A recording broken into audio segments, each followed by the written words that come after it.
I grew up in Africa, held between two very different worlds. Outside, there was sunshine and the amazing wilderness, a feeling of freedom.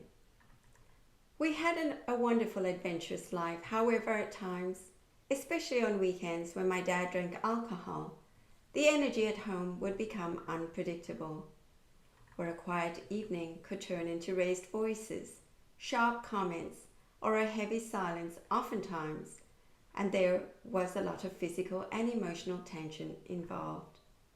My body reacted long before I understood any of this. As a child, a teenager, and into my adulthood, I had ongoing gas, bloating, constipation, and abdominal pain. By the end of the day, my belly often felt swollen and hard.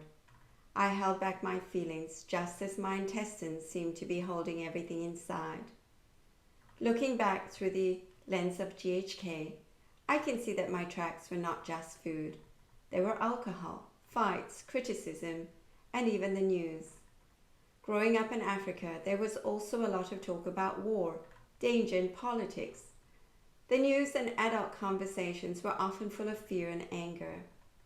As a sensitive child, I did not know how to digest all of that.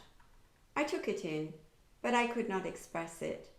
This is known as an indigestible morsel conflict.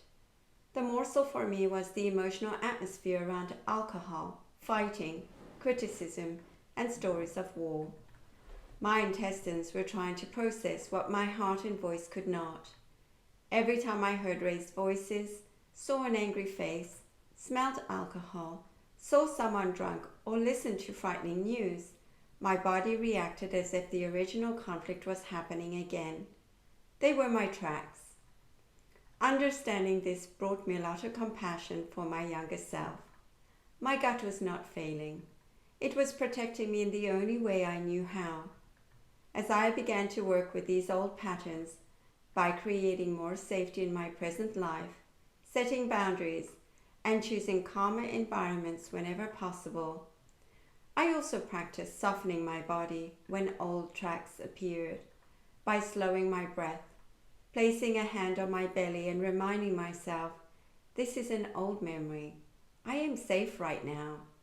Little by little, as I honored my story and changed how I responded to those triggers, my nervous system relaxed. My gut no longer had to carry the same burden, that fear.